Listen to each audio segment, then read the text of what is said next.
श्री शिवाय नमस्तुभ्यम। 2 मार्च 2026 को फाल्गुन मास की शुक्ल पक्ष चतुर्दशी तिथि सोमवार के दिन पड़ रही है और इसी दिन होलिका दहन भी मनाया जाएगा। हिंदू परंपरा में ये तिथि अत्यंत महत्वपूर्ण मानी जाती है। चतुर्दशी तिथि और सोमवार का संयोग भगवान शिव की उपासना के लिए विशेष शुभ माना जाता है, इसलिए इस दिन किया गया पूजन और साधना अधिक फलदायी मानी जाती है। अब इस 3 लौंग वाले उपाय के समय को स्पष्ट रूप से समझ लेते हैं। ये उपाय मुख्य रूप से संध्या के प्रदोष काल में करने का विधान बताया जाता है। प्रदोष काल सामान्यतः शाम 6 बजे से 7 बजे के बीच का समय माना जाता है। यदि इस अवधि में शांत मन से विधि पूर्वक और श्रद्धा के साथ उपाय किया जाए तो इसे अधिक शुभ माना जाता है। हालांकि व्यावहारिक जीवन में सभी लोगों के लिए ठीक उसी समय उपस्थित होना संभव नहीं होता। जो लोग नौकरी या अन्य कार्यों के कारण समय पर नहीं पहुंच पाते, वे चिंता ना करें। यदि किसी कारणवश 7 बजे तक संभव ना हो तो रात 8 बजे तक भी ये उपाय किया जा सकता है। थोड़ी और देरी होने पर भी उसी रात्रि में श्रद्धापूर्वक किया गया संकल्प मान्य माना जाता है। मुख्य बात समय से अधिक आपकी भावना, एकाग्रता और स्पष्ट संकल्प की है। उचित समय का पालन करना श्रेष्ठ है, परंतु परिस्थितियों के कारण थोड़ी लचीलेपन की अनुमति भी परंपराओं में दी गई है। फाल्गुन मास की शुक्ल पक्ष चतुर्दशी जो सोमवार को पड़ती है, ऐसा संयोग वर्ष में बहुत कम आता है, इसलिए इसे विशेष अवसर माना जाता है। परंपरागत मान्यता है कि जब ये तिथि आए तो श्रद्धा से उपाय अवश्य करना चाहिए। यद्यपि किसी भी दिन प्रार्थना और साधना की जा सकती है, फिर भी इस विशेष तिथि में संध्या समय के आसपास करना श्रेष्ठ माना जाता है। यदि किसी कारणवश ठीक निर्धारित समय पर संभव ना हो तो उसी रात्रि में थोड़ी देर से भी श्रद्धापूर्वक किया गया उपाय स्वीकार्य माना जाता है। मान्यता के अनुसार इस रात्रि में 3 लौंग का छोटा सा उपाय विशेष रूप से किया जाता है। कहा जाता है कि यदि जीवन में धन, व्यापार, रोजगार या प्रयासों में बार बार असफलता की स्थिति बन रही हो, आर्थिक तंगी बनी रहती हो, अथक परिश्रम के बाद भी अपेक्षित परिणाम न मिल रहे हो, तो ये उपाय मानसिक बल और सकारात्मक संकल्प प्रदान करने वाला माना जाता है। ऐसा विश्वास व्यक्त किया जाता है कि श्रद्धा से किया गया ये संकल्प व्यक्ति के भाग्य को प्रबल बनाने, नवग्रहों की अनुकूलता प्राप्त करने और घर में उन्नति और बरकत लाने में सहायक हो सकता है। अंततः इसका उद्देश्य भगवान शिव की कृपा की कामना करना है, जिन्हें भोलेनाथ के नाम से भी स्मरण किया जाता है। साथ ही ये भी स्मरणीय है कि आध्यात्मिक उपाय मन को स्थिरता, आशा और आत्मविश्वास देते हैं।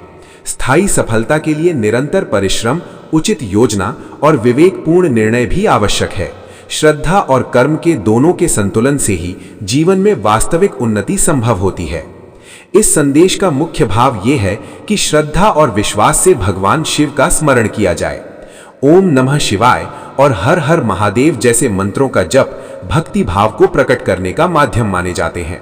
लोगों से आग्रह किया जाता है कि वे इस प्रकार की आध्यात्मिक जानकारी को अधिक से अधिक लोगों तक पहुंचाएं, ताकि सकारात्मकता और आस्था का प्रसार हो सके। कुछ लोग अपनी राशि के अनुसार उपाय जानने की इच्छा भी व्यक्त करते हैं, क्योंकि पारंपरिक मान्यताओं में राशि आधारित उपायों का उल्लेख मिलता है। अब फाल्गुन मास की शुक्ल पक्ष चतुर्दशी जो सोमवार को पड़ती है, उस अवसर पर बताए जाने वाले 3 विशेष उपायों में से प्रथम उपाय का उल्लेख किया जाता है। ये उपाय धन संबंधी बाधाओं को दूर करने, मनोकामना पूर्ति और घर में चल रही समस्याओं को कम करने की भावना से किया जाता है। पहले उपाय के लिए 3 लौंग की आवश्यकता बताई जाती है। मान्यता है कि इस विशेष रात्रि में श्रद्धा और संकल्प के साथ 3 लौंग का प्रयोग कर एक सरल क्रिया की जाती है। कुछ परंपराओं में यह कहा जाता है कि घर के एक विशेष स्थान पर प्रार्थना के साथ 3 लौंग रखी या डाली जाएं, जिससे नकारात्मकता दूर हो और धन की कमी में सुधार आए। साथ ही ये भी माना जाता है कि इससे नजर दोष जैसी बाधाएं कम हो सकती हैं। हालांकि ये समझना आवश्यक है कि ऐसे उपाय आध्यात्मिक और सांस्कृतिक आस्था पर आधारित होते हैं। ये व्यक्ति को मानसिक शांति, सकारात्मक सोच और आत्मविश्वास प्रदान कर सकते हैं, किंतु आर्थिक उन्नति के लिए परिश्रम, योजना और व्यावहारिक प्रयास भी उतने ही महत्वपूर्ण होते हैं। श्रद्धा और कर्म का संतुलन ही जीवन में वास्तविक परिवर्तन लाता है। ऐसी मान्यता व्यक्त की जाती है कि इस विशेष तिथि पर श्रद्धा से किया गया उपाय घर परिवार के सभी सदस्यों के जीवन में सकारात्मक प्रभाव ला सकता है। फाल्गुन मास की शुक्ल पक्ष चतुर्दशी जो सोमवार को पड़ती है, उस दिन 3 लौंग से संबंधित एक विशेष उपाय करने की परंपरा बताई जाती है। कहा जाता है कि यदि इस दिन विधि पूर्वक 3 लौंग को प्रज्वलित कर प्रार्थना की जाए तो जीवन के कष्ट धीरे धीरे कम होने लगते हैं और वातावरण में सकारात्मकता बढ़ती है। लौंग का उपयोग प्राचीन काल से पूजा पाठ में किया जाता रहा है। चाहे साधारण पूजन हो या विशेष अनुष्ठान, लौंग को पवित्र सामग्री के रूप में शामिल किया जाता है। माता दुर्गा की उपासना हो, भगवान शिव का पूजन हो या श्री हनुमान की आराधना, लौंग को शुभ और शुद्धता का प्रतीक माना जाता है। पारंपरिक विश्वास है कि लौंग नकारात्मक ऊर्जा को कम करने और नजर दोष से रक्षा करने में सहायक होती है।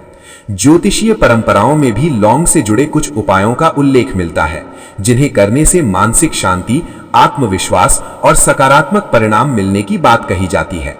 विशेष रूप से वे लोग जो चाहते हैं कि उनके जीवन की बाधाएं शीघ्र दूर हों या आर्थिक स्थिति में सुधार आए, वे श्रद्धा के साथ ऐसे उपाय करते हैं। हालांकि ये समझना आवश्यक है कि आध्यात्मिक उपाय व्यक्ति को आंतरिक शक्ति और आशावाद प्रदान करते हैं।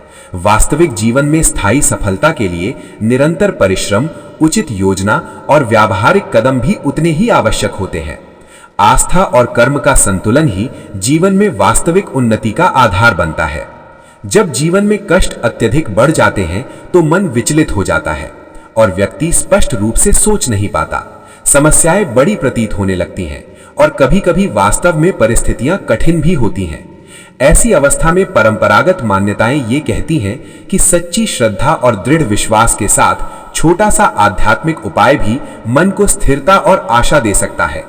इसमें यह महत्व नहीं माना जाता कि पूजा बड़ी है या छोटी, अनुष्ठान विस्तृत है या सरल, मुख्य आधार श्रद्धा और आंतरिक विश्वास है। जब व्यक्ति पूर्ण आस्था के साथ ईश्वर का स्मरण करता है तो उसे मानसिक बल और सकारात्मक दृष्टिकोण प्राप्त होता है। फाल्गुन मास की शुक्ल पक्ष चतुर्दशी जो सोमवार को पड़ती है, उस दिन लौंग से संबंधित एक विशेष उपाय करने की परंपरा बताई जाती है। कहा जाता है कि यदि किसी की कोई विशेष इच्छा लंबे समय से पूर्ण नहीं हो रही हो तो वो इस दिन संकल्प लेकर भगवान शिव से प्रार्थना कर सकता है।